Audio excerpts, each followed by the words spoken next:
오늘 말씀의 제목을 한번 따라 하시겠습니까? 영적인 은사 세 가지.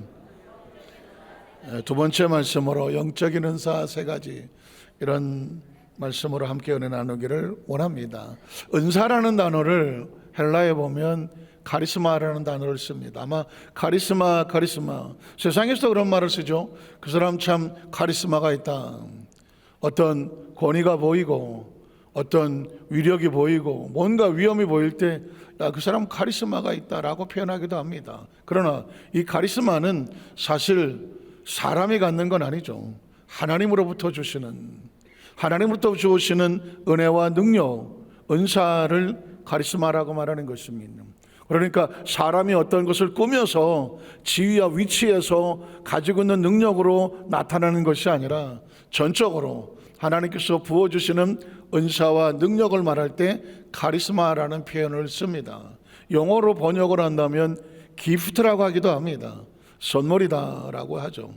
또 탤런트라고 하기도 합니다. 탤런트라고 하는 것은 TV에 나오는 TV 탤런트 할 때 사실은 배우처럼 쓰여지지만 탤런트는 재능과 특별한 은사와 어떤 능력을 가지고 있을 때 탤런트가 있다, 이런 표현을 쓰기도 합니다.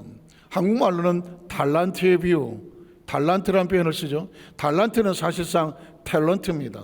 탤런트는 기프트고 카리스마고 하나님이 주시는 선물과 같습니다. 자, 이런 은사에 대한 기능을 가지고 있는데 의미를 안다면 오늘 다른 은사가 아니라 영적인 은사, 오늘 고린도서에는 이 신령한 영적인 은사에 대해서 세 가지를 말씀합니다. 지난 시간엔 첫 번째 사랑도 은사다라는 말을 했습니다. 한번 따라 하시겠습니다. 사랑이란 감정이 아니라 은사입니다. 우리는 사랑이란 단어가 상당히 익숙하게 들어와 있기 때문에 감정적으로 느껴져 있죠. 뭔가 어떤 사람을 사랑한다, 그렇죠? 좋아한다 라는 어떤 이성 간에 또는 부모 자식 간에 동제 간에 사랑이라는 표현을 쓰기도 합니다. 그런데 또 다른 의미의 사랑은 뭐냐? 은사라는 것이죠. 사랑은 은사입니다. 다시 말해서 하나님이 주시는 특별한 선물과 그리고 능력이 될 수 있습니다. 사람의 감정으로 갖는 은사는, 사랑은 왔다 갔다 하죠. 죽고 못 살기도 하지만 때로 죽이고 싶을 때 있지 않습니까? 별로 없습니까? 사람의 감정이란 그렇거든요. 내가 좋을 때는 죽고 못 산단 말이죠. 근데 어떨 때는 때로 죽이고 싶을 때도 있어요. 왜 그럴까요? 내 마음이 미움이 차면 그럴 수도 있는 거죠. 그러나 은사는 달라요. 그래서 고린도서 13장 1절로 13절은 여러분 잘 아시는 것처럼 이렇게 말합니다. 내가 사람의 방언과 천사의 말을 할지라도 뭐가 없으면, 이 사랑의 은사가 없으면, 감정이 아니에요. 소리나는 구리와 울리는 꽹과리가 되고, 내가 예언하는 능력이 있어서 모든 비밀과 모든 지식을 알고 또 산을 옮길 만한 모든 믿음이 있을지라도 뭐가 없으면, 사랑이라는 마음이 없으면 내가 아무것도 아니다. 뒤집어 말하면 나는 사랑이다는 말과 같죠. 사랑이 있어야 내가 있는 거예요. 사랑이 없으면 내가 없는 거예요. 나는 사랑해. 그런 표현은 듣더니 처음이죠. 한번 따라, 나는 사랑입니다. 오늘 여러분에게 그런 의미에서 정의를 해드릴 거예요. 나는 누구인가? 나가 누구인가? 성경은 말합니다. 당신은 사랑입니다. 왜냐하면 사랑이 없으면 당신은 아무것도 아니라고 말했습니다. 사랑이 없으면 난 아무것도 아니에요. 그럼 뭐예요? 사랑이 있으면 내가 나인 거예요. 내가 누구인가? Who am I? 나는 사랑이다. 이게 있어야 그 다음에 사랑적인 의미가 있는 겁니다. 자, 사랑이 없으면 내가 아무것도 아니요. 또 내가 내게 있는 모든 것을 구제하고 또 내 몸을 불사르게 내어줄지라도 사랑이 없으면 내게 뭐가 없어요? 아무 유익이 없어요. 사랑이 있어야 나한테 유익이 있는 거예요. 왜냐하면 내가 사랑이기 때문이죠. 하나님은 사랑이시라 많이 들어보셨습니까? 하나님은 사랑하시라. 예수 사랑하시면 하나님이 사랑이고 예수님이 사랑이면 하나님 형상과 모양을 닮은 저와 여러분 마땅히 뭐가 돼야 돼요? 사랑이어야 되는 거죠. 아버지는 사랑인데 자식들은 미움이다? 내 자식이 아닌가요? 뭔가 닮아야 돼. 하나님은 사랑이라. God is love. 예수님도 사랑이라고 말하잖아요. 성령은 사랑의 영이죠. 그러면 예수 믿는 하나님의 자녀들은 뭐가 돼야 돼요? 사랑이죠. 우린 존재적으로 우리의 정체성은 사랑이야. 사랑은 사랑이 있어야 유익한 거죠. 사랑이 없으면 내게 아무 유익이 없느니라. 또 사랑은 오래 참고, 사랑의 정의는 뭘까? 내 안에 있는 사랑은 나로 하여금 오래 참게 하는 겁니다. 내가 오래 참는 게 아니에요. 인간의 감정으로 얼마나 참아주겠어요.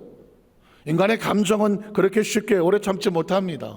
그래서 때려 죽이고 싶을 때도 있는 거예요, 감정은. 그러나 사랑이 내 안에 들어서 내가 사랑이면 사랑이 나로 하여금 오래 참게 하죠. 그래서 오래 참아지는 거예요. 억지로 참는 게 아니에요. 사랑은 나로 하여금 온유하게 하고, 사랑은 나로 하여금 시기하지 아니하게 하며, 사랑은 나로 하여금 스스로 자랑하지 않게 하며, 사랑은 스스로 자기를 교만하지 않게 하며, 무리하게 행하지 않아요. 사랑이, 내가 사랑인데 자신이 사랑인 걸 안다고 하면 사랑이 상대에 대해서 무리하게 행하겠습니까? 그렇게 하지 않겠죠. 내가 사랑이라는 인식을 가지고 있으면 내 속에서 사랑이 나오면 무례행하지 않습니다.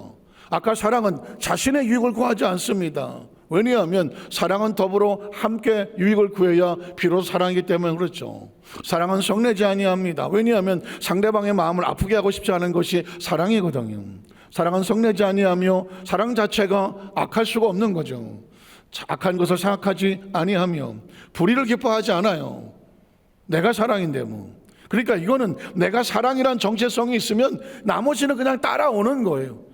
그래서 이걸 내가 다 어떻게 해야 되나라가 아니라, 사랑을 하면, 내가 사랑인 걸 인식을 하면 이런 것들은 저절로 되어져야 되는 거죠. 불의를 기뻐하지 아니하며 진리와 함께 기뻐하게 하는 것입니다. 사랑함으로 인하여 모든 것을 참아내는 것이죠. 내가 원래 성격이 좋고 성질이 좋아서 참는 게 아니죠. 사랑함으로 말하면 모든 것을 믿어지게 하며, 사랑하는 것은 희망을 버리지 않고 바라게 하며 끝까지 참고 견뎌내게 하는 것은 뭐다? 사랑이라는 것입니다. 그래서 사랑에 대한 인식을 바꿔놓는 이유가 뭘까? 사랑은 감정이 아니에요. 사랑은 뭐다? 은사. 사랑은 바로 나로 하나님의 사람인 것을 증거, 나의 정체성이죠. 그게 사랑이에요. 내가 누구인가? 나는 사랑이다. 어려운 단어지만 해보시겠어요? 나는 사랑입니다. 하나님이 사랑이시고 예수님도 사랑이시고 하나님의 자녀인 나는 당연히 뭐다? 사랑입니다. 이런 정체성으로 나는 당연히 사랑이어야 돼요. 그래서 우리 이 공동체 안에서 또는 세상에 나가서 어떤 상황이 있을 때 내가 이걸 해야 되나 말아야 되나, 용서해야 되나 말아야 되나, 참아야 되나 말아야 되나 고민하고 갈등하지 않아요. 왜? 나는 무엇이니까? 사랑이니까. 자, 그 다음 절을 보면 그래서 이렇게 말합니다. 사랑은 언제까지 떨어지지 아니한다. 왜? 사랑 전체 자체는 사라지는 것이 아니니까요. 떨어지지 아니하며 예언도 폐하고 방언도 거치고 지식도 때가 되면, 자, 굳이 얘기한다면 예언, 방언, 지식은 3차원에서 이 땅에서 육신의 입고 살아갈 때만 필요한 것이죠. 그런데 우리는 부분적으로 알고 부분적으로 이해한다. 왜? 아직은 영원한 세대에 대해서 알 수가 없으니까 온전한 것이 올 때는 부분적으로 걸 피한다. 사실은 이거를 해석할 때 3차원과 4차원이 들어갈 수밖에 없어요. 이 지구상에서 이 땅의 3차원의 시간과 공간세의 제한을 받으며 살아가면 우리가 성경을 들고 있어도 성경을 100% 다 알 수가 있나요? 하나님 말씀을 누가 100% 다 아나요? 천국을 가서 하나님을 만나고 경험하고 체험하고 와서 해도 100% 말할 수가 없는데 우리가 이 땅에서 있으면서 말씀을 가지고 어떻게 할 수 있겠습니까? 그래서 바울은 말하기를 지금은 우리가 거울을 보는 것 같다, 이런 표현을 썼습니다. 거울, 지금 보는 거울은 뭐 워낙 그대로 다 보이죠. 그런데 조선시대 거울, 중세시대 거울 어땠을까요? 노트 같은 거를 망치로 이렇게 때려갖고 표면을 부드럽게 미끈하게 하려고 했지만 지금 같은 기술이 없잖아요. 그러니까는 그런 것을 이렇게 바라보면 어떻게 되겠어요? 100% 리얼하게 보이지 않겠죠. 그냥 희미하게 보이겠죠. 그래서 바울은 그렇게 말합니다. 지금은 우리가 거울을 보는 것처럼 희미하게 보인다. 그러나 때가 되면 얼굴과 얼굴을 맞대는 것처럼 알게 될 것이다. 지금 아무리 천국을 얘기해도 누가 100% 말하겠습니까? 성경을 가지고 아무리 천국을 얘기해도 부분적으로 알 수밖에 없는 거예요. 천국은 가봐야 아는 것이죠. 그곳에 가 보아야, 아, 천국 이렇구나. 이걸 느낄 수 있는 거죠. 그런데 우리가 육신을 벗고 하나님의 나라에 갔을 때 볼 수 있는 거죠. 그러니까 이 말씀을 증거하고는 바울도 고민이 많아요. 왜냐하면 4차원의 이야기를, 하나님에 대한 이야기를 3차원의 언어와 글을 가지고 어떻게 해야 돼? 3차원의 인식에 빠져 있는 사람들에게 전해야 되잖아요. 그러니까 이 4차원적인 상황을 3차원적인 인식에다가 글과 언어로 표현을 해서 이해를 시켜야 되니까, 그러니까 중간에 말을 그렇게 할 수 없는 거예요. 온전한 것이 올 때, 하나님의 나라 속에서, 하나님의 나라 속에 우리 임재하게 될 때는 이 땅에 부분적으로 하던 것이 다 없어지게 될 것이고, 또 내가 어렸을 때는 말하는 것이 어린아이와 같고, 깨닫는 것이 어린아이와 같고, 생각하는 것이 어린아이 같다가 장성한 사람이 돼서는 어린아이를 버렸다. 우리가 어렸을 때 생각하면 그게 다인 줄 알았잖아요. 커서 보니까 얼마나 어리석은 생각을 했을까. 그러나 그땐 그렇게밖에 생각을 못해요. 신앙도 마찬가지입니다. 신앙도 마찬가지. 우리가 예수 믿고 얼마 안 돼서 우리는 그게 다인 줄 알았지만 세월이 지나고 비로소 보니까 또 다른 깨달음이 업데이트 되지 않겠습니까? 조심스러웠지만 지금 제가 요 정도 목회를 해놓고 뒤돌아보니까 이제 조금 알 것 같더라고요. 조금 알 것. 우리 신학교 대학원 동기 한 분이 교회를 개척하고 교회 개척 37주년 해서 이렇게 감사 예배 드린다고 초청장을 이렇게 보냈더라고요. 그래서 신학교 동기들이 거기다가 이제 벌써 37년이 됐습니까? 이러면서 이렇게 올리는 댓글을 봤는데 세월이 37년이나 지나간 거예요. 그런데 37년쯤 했으면 어땠을 것 같아요? 눈 감고도 돼야 되지 않겠습니까? 눈 감고 있어도 다 보이지 않겠습니까? 무슨 척하면 삼천리고 쿵하면 호박 떨어지는 소리라고 이게 다 알아야 되지 않겠습니까? 어림도 없어요. 이제 조금 알 것 같아. 그러니까 목회 10년쯤 했다고 20년쯤 했다고 30년쯤 했다고 해서 목회를 다 알 수가 없어요. 절대 다 알 수가 없어요. 이제 조금 알겠다니까. 조금 알겠다니까요. 그러니까 그 전에는 어쩔 수 없어요. 어린아이 같이밖에 그 시기밖에 눈이 안, 이 성경 눈이 여기밖에 안 열리는 거예요. 지금 봐도 성경이 100% 다 열린다고 볼 수 없어요. 하나님 열어주시는 것만 보이는 거죠. 맞습니다. 마찬가지예요. 어린아이 때는 어린아이 생각밖에 하지 않지만 어른이 되면 어린아이 것은 똑같이 행동하지 않는다는 이야기입니다. 자, 그래서 그 다음 절에 보면 지금은 우리가 뭘 보는 것 같아요? 거울. 제가 아까 말씀드렸습니다. 거울이 무슨 거울이에요? 그냥 노스로 된 거울. 가끔 중세 이런 영화나 이런 데 보면 여성들이 거울을 본다고 딱 써 있는데 놋거울 같은데 이렇게 앞에 서 갖고 하거든요. 요즘 같은 거울이 아니란 말이죠. 그래서 처음에는 그 인식이 없었을 때는 아니 거울을 보는 것 같이 희미하다는 게 인식이 안 되잖아요. 거울을 보면 땅구멍까지 다 보이는데 왜 거울이 희미하다고 말하지? 그 시대 거울은 그랬습니다. 그러나 그때는 얼굴과 얼굴을 그때가 언제예요?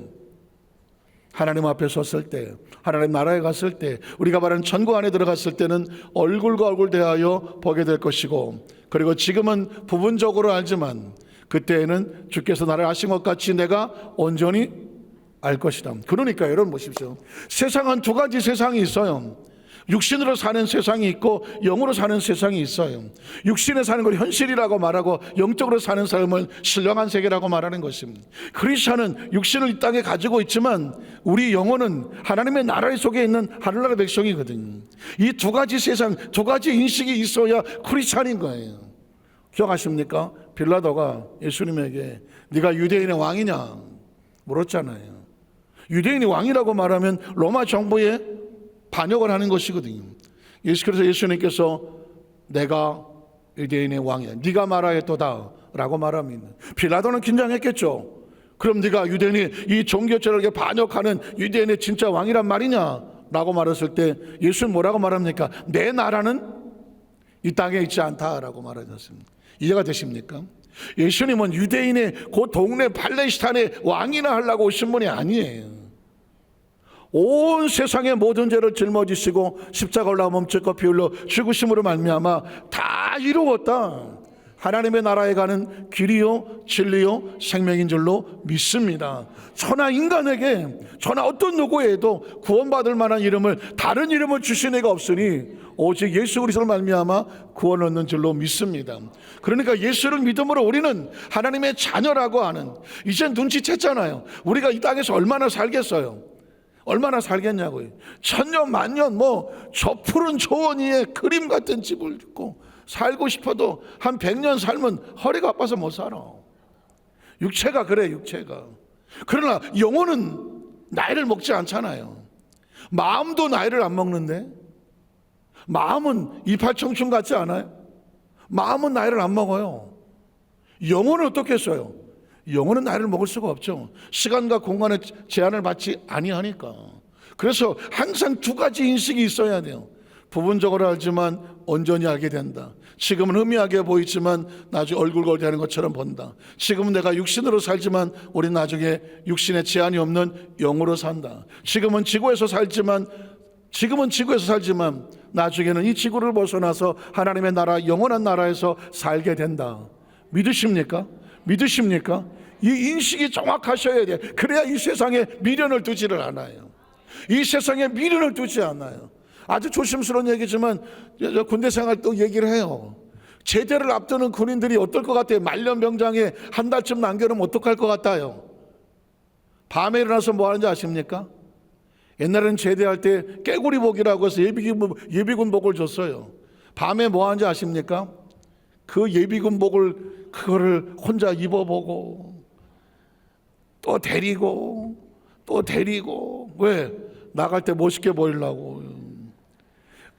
근데 의무로 군대 생활하는 사람의 마지막에 그 예비군복 입고 나가는 거, 그게 그 사람들 소원이에요. 그리고 그거 쳐다보고 있는 아직도 군대 생활 한 몇십 개월 남아있는 쫄병들은 그걸 보고 그렇게 부러워해. 그리고 혹시 아십니까? 말년병장이 쫄병 불러놓고 하는 레파토리가 있어. 야, 너 군대 생활 몇 개월 남았냐? 25개월 남았습니다. 나는 몇 개월 남은 것 같으냐? 모릅니다. 나 25일 남았어, 임마. 어쩌라는 거예요? 어쩌라는 거예요? 아주 약 올리는 거 아니겠습니까? 여러분 보십시오. 사회를 알고 군대를 들어왔어요. 군대 생활을 했어요. 다시 사회로 가요. 거기가 어떤지를 알기 때문에 군복을 벗고 예비군복을 입고 제대하기를 날짜를 기다리는 거예요. 크리스천의 인식 속에 이 땅에서 성경을 읽으면서 하나님의 나라에 대한 인식이 있어야 돼요. 하나님에 대한 인식이 있어야 돼요. 자신이 누구인지 인식이 있어야 돼요. 성경 속에서 천국이 내 눈에 보여져야 돼요. 들려져야 되고, 그리고 마음속에 품겨져야 돼요. 그리고 속히 내가 입고 있는 육신의 이 군복이 영원하지 않다는 것을 빨리 깨달아야 돼요. 육신의 군복을 벗고 새로운 신령한 몸을 입고 하나님 나라 속에 새롭게 원래 있던 모습으로 원대 복귀한다. 이 인식이 있는 사람은 어떻게 해요? 매 순간 분초마다 하늘나라에 갈 것을 소원하죠. 그래서 말년에는 모두 조심한다. 떨어지는 낙엽도 조심한다. 말년에는, 제대 말년에는요, 떨어지는 낙엽도 피해가야 돼. 피해가야 돼. 죄다 얼마 없고 낙엽에 맞아 돌아가시는 주가 있어.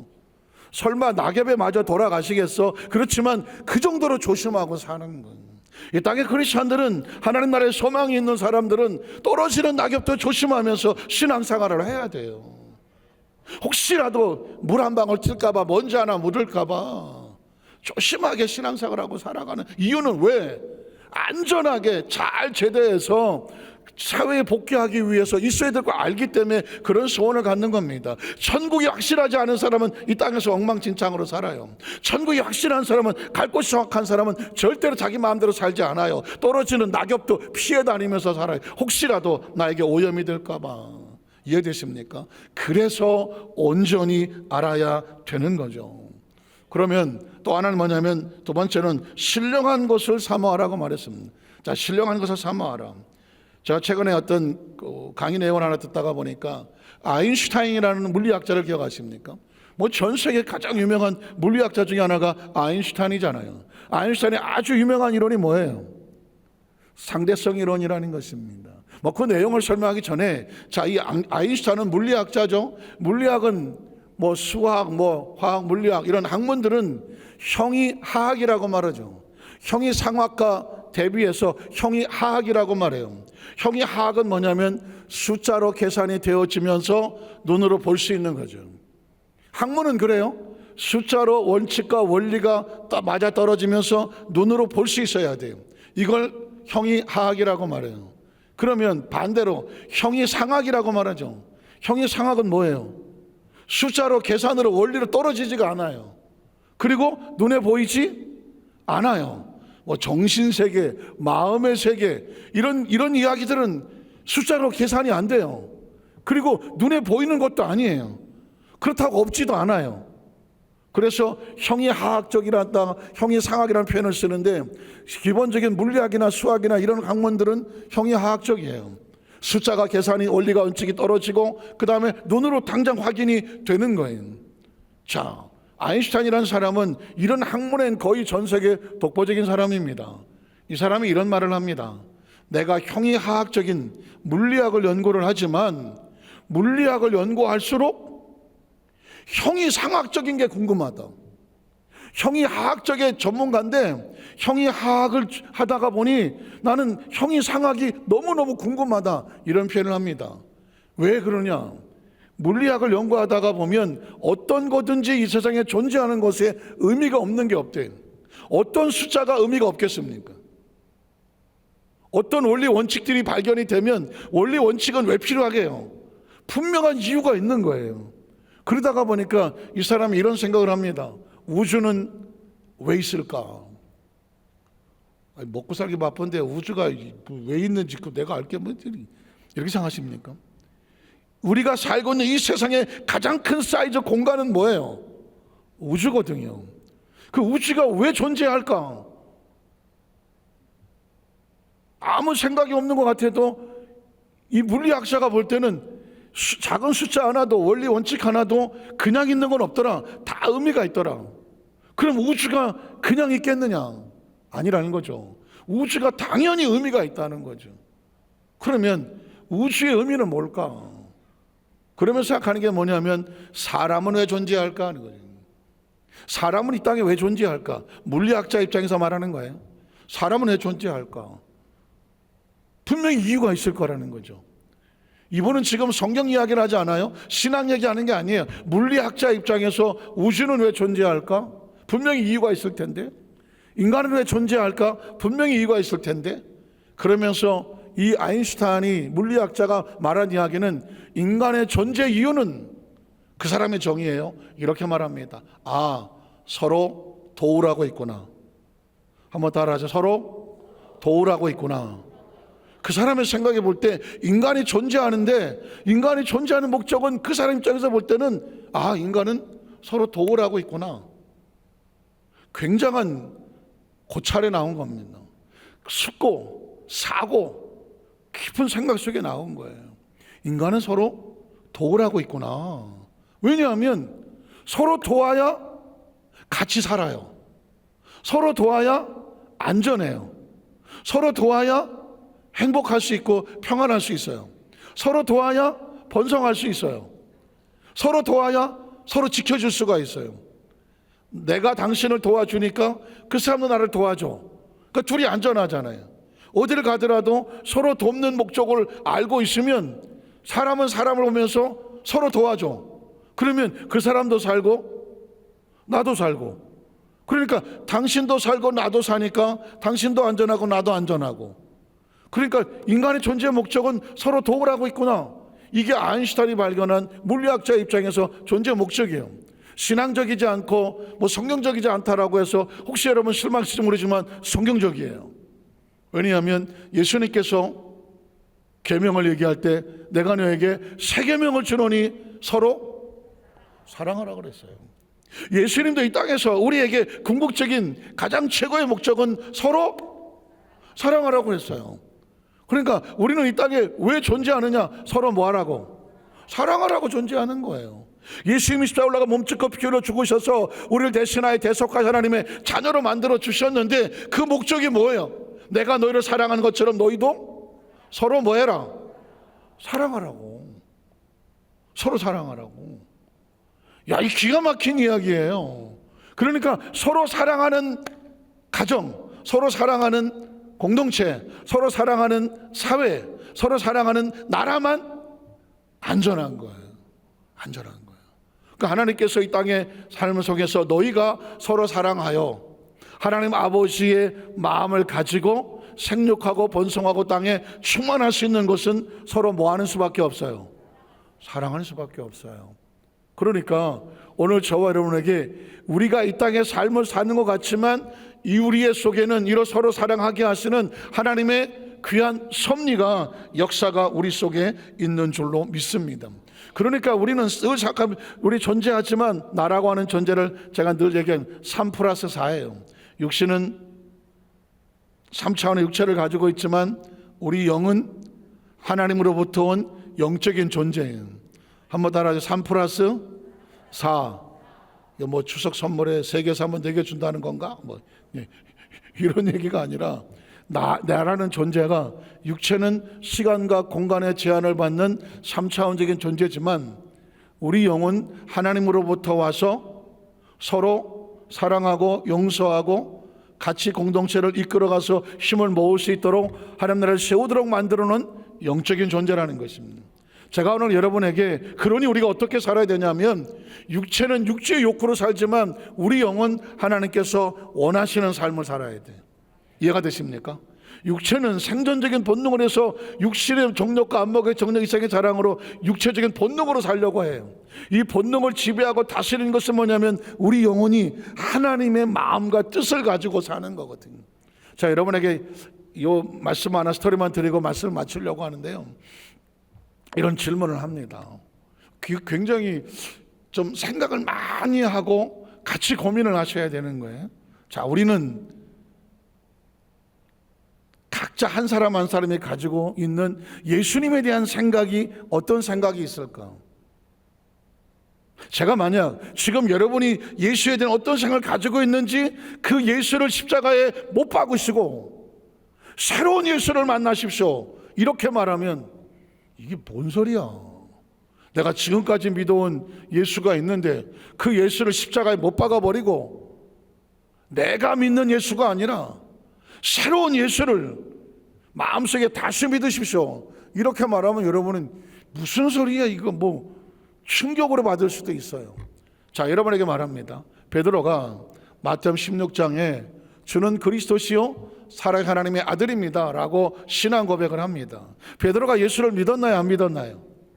믿었죠. 믿었습니다. 예수님의 수제자입니다. 베드로의 머릿속에 자기가 믿는 예수님에 대한 상이 있었습니다. 신앙을 고백했습니다. 예수님께서 십자가에 올라가시니 고난당하고 채찍질 당합니다. 그때 이 베드로가 예수를 믿었나요? 안 믿었나요? 믿었습니다. 거기까지 다 따라갔습니다. 믿었으니까 따라갔겠지. 그리고 거기서 빌라도 뜰에서 이렇게 묶여 있고 등을 당할 때도 베드로는 그 옆에 있었습니다. 예수를 믿었습니까? 안 믿었습니까? 믿었죠. 그러니까 거기 앉아 있는 거 아니겠습니까? 그런데 한 계집종이 베드로에게 당신도 예수를 따르던 제자 아니요? 라고 묻는 순간 베드로가 뭐라고 대답합니까? 모른다고 얘기합니다. 난 모른다고 말합니다. 도대체 그 3년 반 따라다녔던 베드로가 믿었던 주는 그리스도시요 하나님의 아들이라고 말했던 그 예수는 어디 갔습니까? 자기가 생각했던 자기가 믿고 따랐던 그 머릿속에 생각 속에 의식 속에 있었던 그 예수는 베드로가 나 저 사람 모른다고 말하는 순간 그 예수는 어디로 갔습니까? 예수는 없습니다. 그 순간에 이 베드로가 예수를 믿었으면 당신 예수 따르던 그 무리 아니요 말했을 때 뭐라고 말해야 돼요? 맞습니다. 난 예수님의 제자요 라고 말해야 되잖아요. 베드로는 그렇게 못합니다. 주를 모른다고 부인하는 순간 베드로의 머릿속에 예수가 있습니까? 없습니까? 없죠. 왜 없습니까? 그 예수는 어디로 갔습니까? 생각해 보십시오. 많은 사람들은 자기 마음대로 예수를 상상합니다. 그리고 믿는다고 말합니다. 그리고 그 예수를 이용하려고 합니다. 예수님 나 이거 해주세요. 예수님 나 이렇게 되고 싶어요. 예수님 나 이거 사주세요. 예수님 나 여기다 세워주세요. 나를 좀 높여주세요. 예수를 이용해서 자기가 되고 싶은 어떤 상이 있습니다. 예수 믿으면 나 이렇게 될 거라는 기대감이 있습니다. 아마 수십 년을 그렇게 했을지도 모릅니다. 어느 날 그 예수가 내 눈앞에서 피투성이로 십자가의 못을 박아 무너집니다. 내가 믿었던 예수가, 내가 기대했던, 예수를 믿고 기대했던 사업이 힘들어집니다. 내가 믿었던 그 예수를 의지해서 내가 한 120살까지 살려고 그랬는데 어느 날 내 몸에 이상이 옵니다.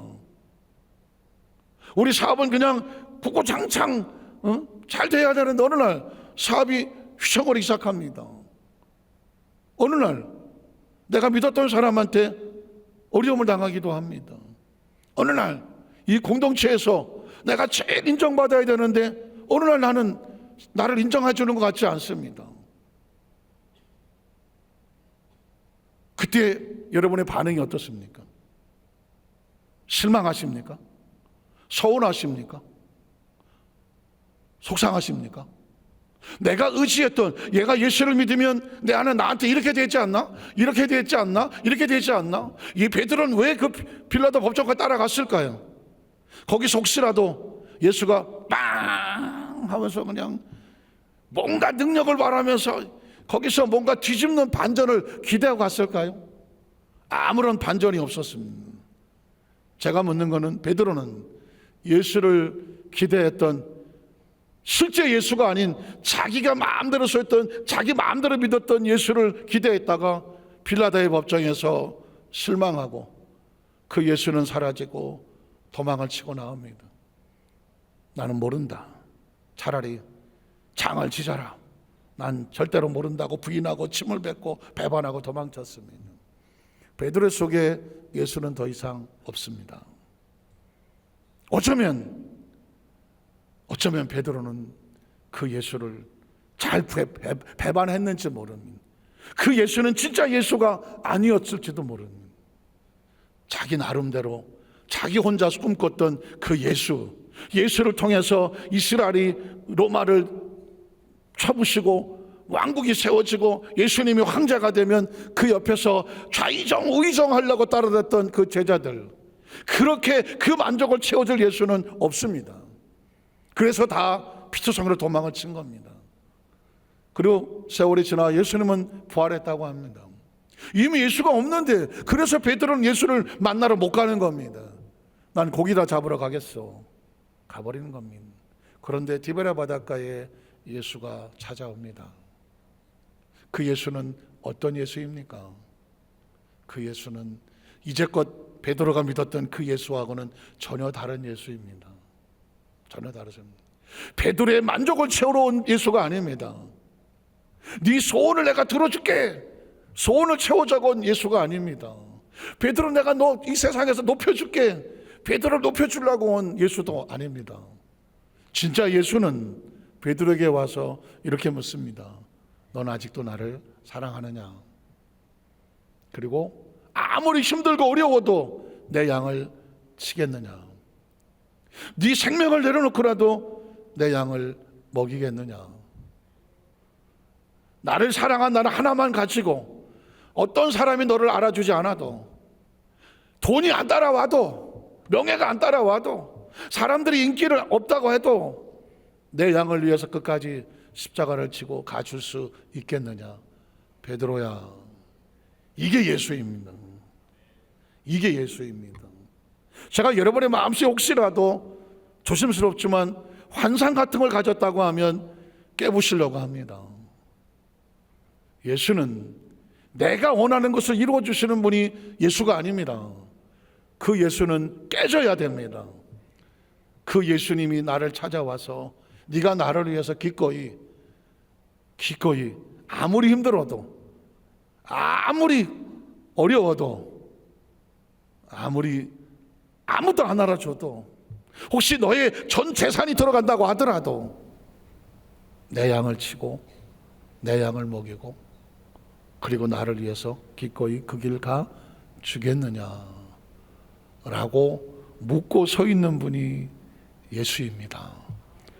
그리고 베드로는 그거 하나 믿고 오순절날 성령 세례 받고 그리고 그 피투성이의 무서운 유대와 로마의 그 엄청난 장고를 뚫고 다니면서 복음을 증거하고 마지막에는 기억하시는 것처럼 거꾸로 십자가에 매달려 순교합니다.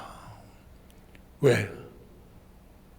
십자가에서 자기를 높여주던 그 예수가 아닌 이제는 기꺼이 자신을 위해서 대신 십자가를 지어줄래라고 묻었던 새로운 예수가 그 마음속에 있었기 때문이죠.